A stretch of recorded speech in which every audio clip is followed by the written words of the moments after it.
Tantor Audio, a division of Recorded Books, presents There Was a Light, The Cosmic History of Chris Bell and the Rise of Big Star, by Rich Tupica. Narrated by Chris Abernathy. The individual has always had to struggle to keep from being overwhelmed by the tribe. If you try it, you will be lonely often, and sometimes frightened, but no price is too high to pay for the privilege of owning yourself. Friedrich Nietzsche. Prologue. A story of noble, heroic failure. If you're a rock and roll fan, even if you haven't heard of Big Star, you owe them, because I guarantee you, any band you like did hear of them, and listen to them, and do their best to do as well as they did. Mike Mills of REM, 2004 Memphis Heroes Awards induction speech for Big Star.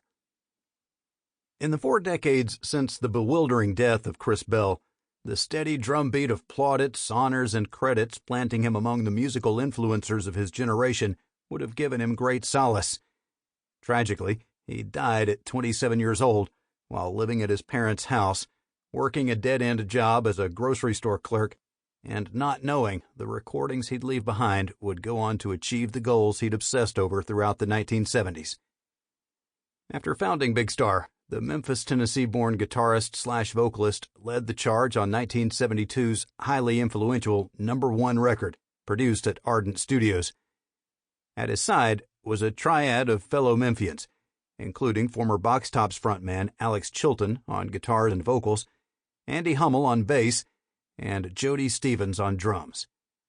With ample assistance and latitude from Ardent founder John Fry, the assembly of audiophiles perfected a hybrid of beautiful British pop and rowdy American rock.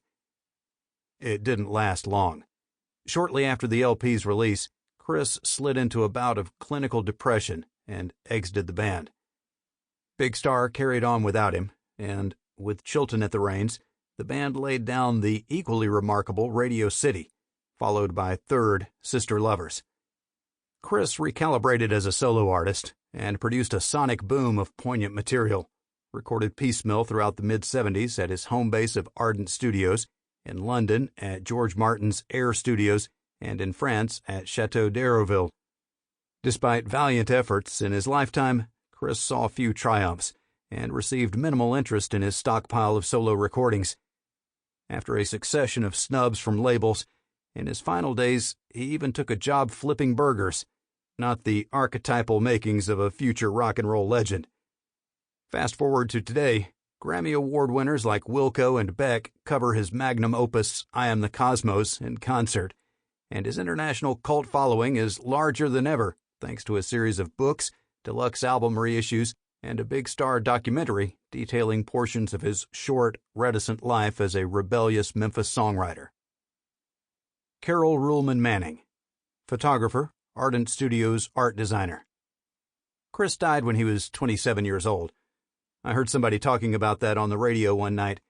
It was on a program about all these rock and roll people who died at 27. There was Hendrix, Joplin, Morrison, a long string of people, and they included Chris. The tragedy of what happened to him after he left the group, combined with that, it's like he just walked into a template for a rock and roll legend. Terry Manning, Ardent Studios producer, engineer, musician. While Chris was alive, he didn't become a star, but over time he has taken on that status. Whether it's a cult status or beyond that, he definitely made it. For the relatively small output he had, the quality is amazing. Rick Mink, drummer, musician, Matthew Sweet, Velvet Crush. He died young and left a nearly faultless body of work in his wake. He was gifted and flawed, a sensitive young man wrestling with personal demons and expressing his feelings through song. The saddest part is he never got to realize how much his music meant to people. I think he would have appreciated it more than Alex Chilton ever did. Andrea Lyle, Memphis-based journalist. Chris Bell has a different legacy than Alex Chilton because Chris died at 27, whereas Chilton went on to create a discography that was almost the antithesis of what he did in Big Star, playing with Tav Falco's Panther Burns, producing The Cramps, and then putting his own spin on the 1958 Italian pop song Volare. Chris Bell is frozen in time, which makes his music and lyricism that much more beautiful, and his personality that much more impenetrable. Mark Deming, music critic, journalist. Alex had been a rock star before Big Star. He was a charismatic guy, and his crazy life made for good copy.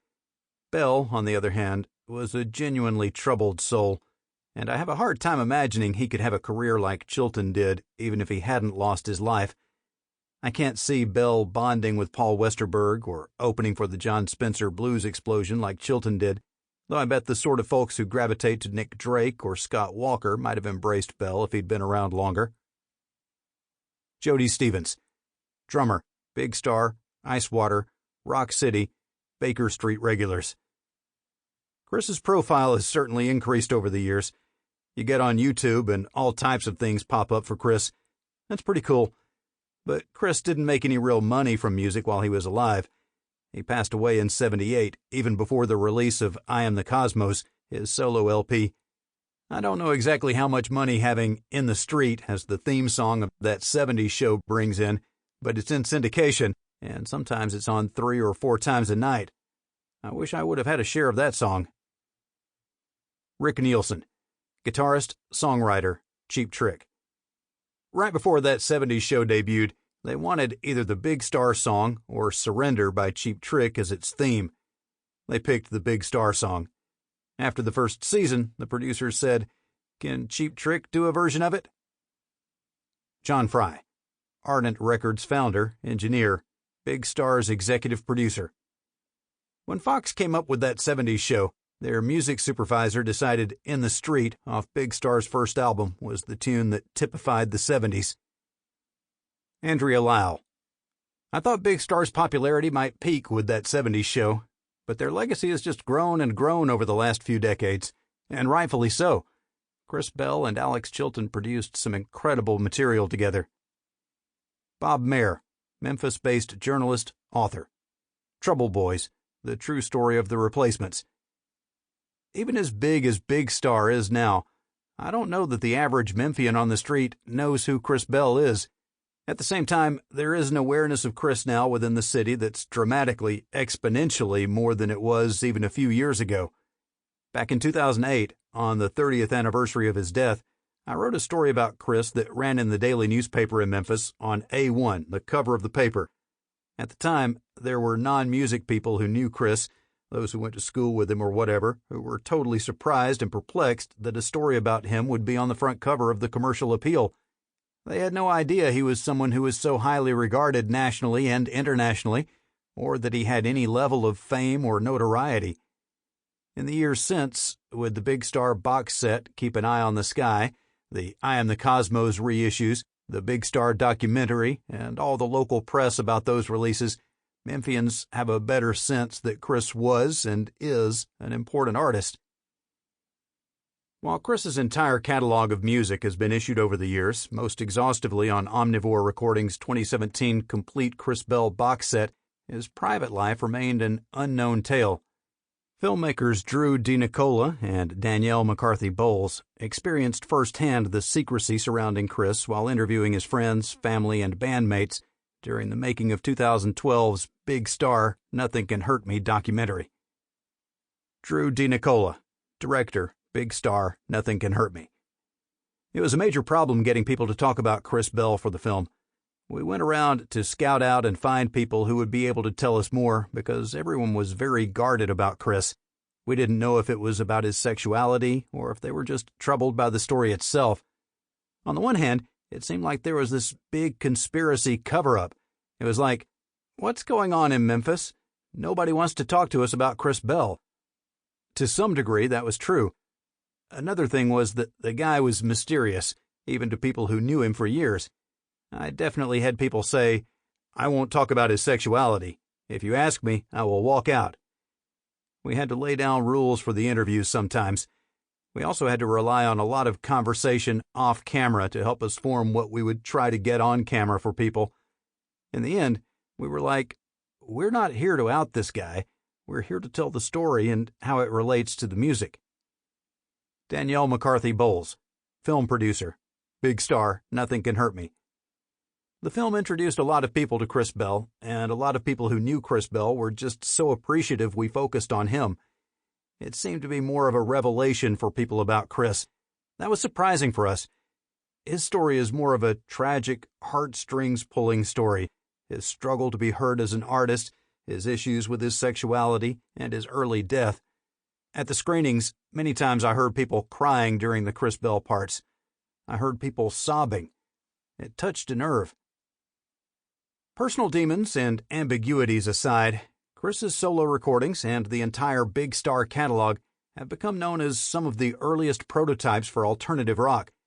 Even the promotional methods employed by Ardent to support the band foreshadowed the DIY ethos embraced by countless 80s and 90s indie rock bands and labels. Drew DiNicola. The Big Star story is all about sticking to your guns and doing things your way, not being part of the mainstream, but having contempt for the mainstream, snubbing your nose at the mainstream, destroying yourself rather than being a part of the mainstream, driving yourself insane because you feel left out, but at the same time choosing not to be a part of it. That became the dominant attitude in alternative and indie rock. They were doing that before the rest, having that attitude and being a part of the world of outsiders, rejects, and beautiful losers. Barney Hoskyns, British music journalist, author. It's a story of noble, heroic failure. A band that, in a parallel rock critic universe, was as big as the Beatles. The music borrows from 60s pop, but twists it into something so distinctive and, at moments, so heartbreakingly strange. It's almost like they were great because they didn't quite know what they were doing. Or did they? Sherman Wilmot, Memphis-based fan, Shangri-La Records founder. In the 70s, when Big Star was playing here in Memphis, which wasn't often, they were not well known, so the shows were not well attended. There was so much other music going on, they fell through the cracks. There's always been a lot going on here. When I think of Memphis music, I go all the way back to jug band music, and then Willie Mitchell and Booker T and the MGs. There's a broad spectrum of history here, and Memphis puts it in your face. But the 80s were not good for the Memphis music scene. We had to start from scratch. By the 90s, things got better with bands like Big Ass Truck, The Oblivions, and 68 Comeback. They fought against this whole idea that Memphis is only about Elvis and music from the 50s. Even in the 90s, people could still not understand how a band from Memphis could sound like the Grifters, or 10 years later, Jay Reatard. Now the battle is won. You can be from Memphis and not be rockabilly or blues. Great bands can come from Memphis and not sound like Charlie Feathers, Elvis, or B.B. King. Big Star was early proof of that. Drew DiNicola. The Memphis music community is strong, legitimate, and true. Big Star is totally a part of that world. People from Memphis don't like to compromise. They have an island mentality, but it's a beautiful thing. Stax had Booker T and Otis Redding. Royal Studios had Al Green. All these studios had their people, the artists who made them what they were. Big Star is that for Ardent Studios. Robert Gordon, Memphis-based journalist, author, filmmaker. Over time, as Big Star's recognition has come, it's only further implanted Big Star into the Ardent mythos. If you talk to any of the employees there, within minutes, Big Star's influence will come up. Andrea Lyle. Having Ardent here in Memphis is fantastic. It has brought so many successful working bands to town, groups like REM and The Replacements, going all the way back to ZZ Top, and then more recent bands like the Raconteurs. It's extremely validating to drive past and say, oh, that's where Led Zeppelin mixed Zeppelin 3. Robert Gordon. Ardent was a direct reflection of its owner, John Fry. It was about clean sounds and clean, state-of-the-art equipment. Fry was an engineer and interested in sonic clarity. Ardent has always reflected that and has been on the cutting edge of technology. Sherman Wilmot. In the early 2000s, when Rolling Stone came out with its 500 greatest albums, Big Star was the most obscure band to have 3 in the top 500. Being a Memphis guy, it was a real eye-opener for me. It's when I more fully grasped the outside of Memphis perception of the band To have one album in that list would be an achievement, but it's mind-bending for a band that played so few times and sold so few records to accomplish that. Carol Ruhlman Manning. John Fry said the resurgence of Big Star just happened. Drew D. Nicola. It happened organically. It was a total surprise to Ardent. Jody Stevens. What brought that all about was the guys in REM mentioning the band early on. Paul Westerberg writing the song Alex Chilton, Greg Dooley with the Afghan Wigs mentioning the band. A lot of folks kept putting the name out there. People started picking up on it and seeking out tapes. Outside the mentions in the press, it was basically people just passing tapes around, one guy digging it and passing it on to his friend. That's probably why it took 20 years. Steve Rea, classmate, musician, songwriter, Christmas Future, Icewater. There was a network of rock writers all over the world who loved Big Star. It was through them the band's following grew. All the contacts were like a root system of people who loved the music. The rock writers are historians for music that's not only popular now, but for music that has legs, music that has longevity. Big Star came back around 30 years later because the music has something. It was unique, and the rock writers recognized that, even if the music companies didn't. Sherman Wilmot. Things picked up, and they are no longer a cult band in my mind. There are always new people discovering Big Star, and it's a good starting point for some great other Memphis music, like the Scruffs or the Chris Bell solo record. It's a great stepping stone. I've been a fan for over 30 years, and I'm still a sucker. Drew Fortune, journalist, author. In 2016, I interviewed Paul Westerberg of The Replacements at his home in Edina, Minnesota on a freezing Valentine's Day weekend. After playing me some music in his basement studio, Paul and I were pretty comfortable together. I scanned his CD collection, noticing weird ones like Buck Cherry, though that one probably belongs to his son Johnny, but I noticed Big Star too. As I had always wondered, I asked if Alex Chilton was his musical hero. Nah, Paul scoffed. I liked him for those couple years, but I was never wild about him. I liked Gene Vincent and the way he looked. I liked Johnny Thunders. This admission caught me off guard, as I figured Westerberg worshipped to a Chilton shrine in his bedroom every night. That was all I got on Chilton, and I didn't press. In a sense, it's kind of the perfect tribute to Big Star. Paul penned a love letter, and one of his best songs, to a guy he didn't absolutely cherish. Big Star is so good that even if you're not a diehard fan, the songs can touch you in a place that most bands can't begin to navigate. Today, there are legions of Big Star fans across the world, many of whom found the band via The Replacements. But longtime Bell Chilton fans knew the band was special back in the 1970s, in the prime of their obscurity. Chris Morris, journalist, music critic. The people who stumbled on the Big Star albums early on were thinking, this wasn't successful. Why? Ivo Watts Russell, 4AD Records founder, musician, This Mortal Coil. I picked up Big Star's #1 record and Radio City around 1975 in a sweet shop on the East End of London. They had a box of American imports set out on the counter. I also scored the other Ardent Records releases, Cargo and the Hot Dogs, at this place. They didn't typically sell records there. Clearly, they were off the back of a lorry. It was by total chance I found them. It does fan the flames of infatuation when you've heard an album as good as #1 record and no one else has heard it, and you can't find it anywhere. Rick Mink. The first time I recall hearing about Big Star was back in the early 70s, when I read a glowing review of Radio City in, I believe, Crawdaddy magazine. I recall reading reviews in Rolling Stone, and maybe Circus as well. The problem was that it was incredibly difficult to find copies of the album in the Chicagoland area, which is where I grew up. It took a year or two before I could track it down. When I did finally find them, both Big Star albums were everything I imagined, and more. I was instantly smitten. What made them even more beguiling was that it was nearly impossible to find out any information about the band. All I had to go on were the reviews and the album covers, which I would cradle in my arms and stare at for hours on end. Matthew Sweet, singer, songwriter, musician. There was no Wikipedia for Big Star. You couldn't learn about them unless you knew people who knew about them. There were a few magazines like New York Rocker Magazine and Trouser Press where you could learn some about them, but that's about it. The first time someone told me about them was in the early 80s. I was 16 or 17 and worked in this record store in Lincoln, Nebraska, where I grew up. It was an after-school and weekends job at Dietz Music. This rockabilly guy with a great record collection came in and heard some of my demo recordings.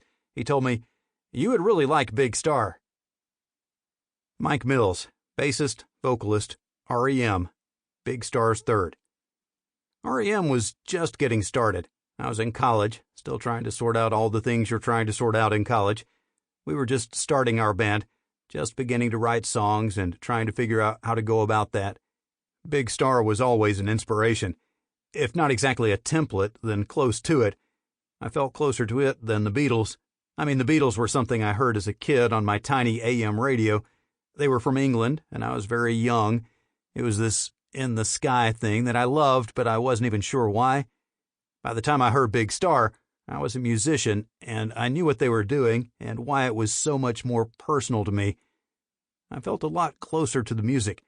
It felt like something I could do. The Beatles, I don't think I could ever do anything like that. But with Big Star, I thought, I could aim for that. I could do something that might be close to that. Matthew Sweet. They were important to me when I was starting to write songs.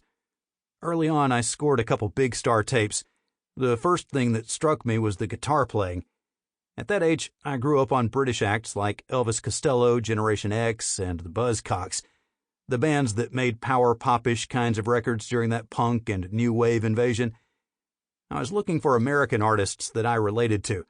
That's why I started getting New York Rocker Magazine and learned about the DBs and the first REM 45. I mail-ordered these records. When I was older and had success with Girlfriend in the 90s, a lot of people were going crazy for Big Star, like Teenage Fan Club. I always loved them, but never got to be a part of that scene. I loved Big Star, but some of those bands wanted to be Big Star. Chris Morris. Younger generations of bands have followed along that post-Beatles neo-pop rock path. As a result, the sound has never gone away. It's just gone through these various permutations. You've got the Posies, the Replacements, and Teenage Fan Club, all the acolyte bands that have carried that torch. That sound has always been present, but it's been continuously updated and amplified. Those Big Star records are so present for me that chronology doesn't come into play when I'm listening to them. They are contemporary for me, which maybe makes me fucked up. Alex Chilton, singer, songwriter, guitarist, Box Tops, Big Star, Panther Burns. I'm continually surprised that people fall for Big Star as they do. I would say there was some maudlin strain running through the records that a whole crew of today's youth would identify with, though I'm not particularly one of them. Pete Yorn, singer, songwriter, musician. Very few times have I heard a song and it stopped me in my tracks. I just listened to it over and over, like when Brian Wilson first heard Be My Baby and listened to it repeatedly. I heard I Am the Cosmos, and it just fucking cut right through me. I thought it sounded like some lost Paul Westerberg track. I didn't know what the hell it was. Then I did the research and found out how tragically he died. The thing just hit me. Out of all his songs, that's my favorite. It's a little slower than you think it should be. It has a real emotional fucking intensity that I love, those power pop melodies. When you let a song be a bit slow, it adds this heaviness to a track.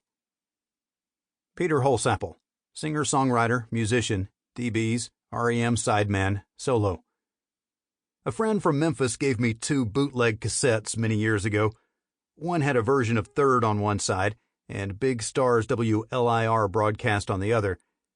The second cassette was Chris Bell's solo songs in no particular order, with a couple mixes of a few different songs, probably not the whole album because it wasn't released yet. Both cassettes became integral parts of my listening, but Chris's recordings were just monumental to me, like hearing a missing part of Radio City.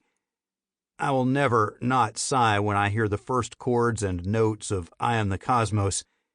It is truly one of the most perfect songs ever written and recorded. The pain is so evident, The strain on his voice and the ethereal guitar solo. The hand claps were hugely important in my own songwriting. Even the little crunch in the tape that made the cymbals break up a little. The yeah, yeah, yeah vocal, and knowing it's the same key as the Beatles' rendering of the same words. It's just magnificent, and it's never gotten any less magnificent over time. Bob Mehr. When Rykodisc released the I Am the Cosmos album in 1992, I was just excited to hear Chris's songs with such great fidelity. I had listened to cassette bootlegs of Chris's Car Records single and some other tracks that had been floating around for years, but to hear those songs properly and to read liner notes by his brother David Bell, it helped answer a lot of questions about Chris and the Big Star story. But at the same time, it also opened a whole new mystery about Chris Bell as this tragic, romantic figure. Act 1. Make a Scene. Chapter 1. The Bells. Beatlemania, 1918 through 1965.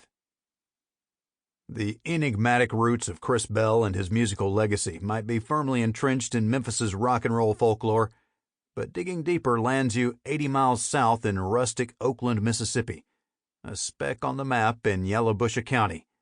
The rural town of a few hundred is where Chris's father, Vernon Mortimer Bell, born September 2nd, 1918, was raised.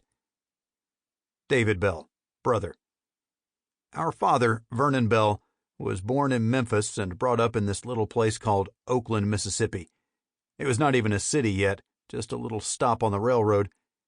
His mother had problems with her pregnancy, and she died a few days after he was born.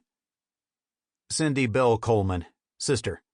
Right after he was born, Daddy went to live with his grandparents because his father was a traveling salesman and he had to work on the road, so there was no way he could take care of a baby. They raised him until my grandfather remarried, and by then he had been living with them for years. It was like he was theirs. I've got old photos of Daddy in front of cotton gins down in Mississippi. David Bell. World War II introduced my father to Europe. He was a U.S. B-17 bomber crew member, 134th Bomber Squad in Norfolk, England. That's where he met my mother, Joan Branford Bell.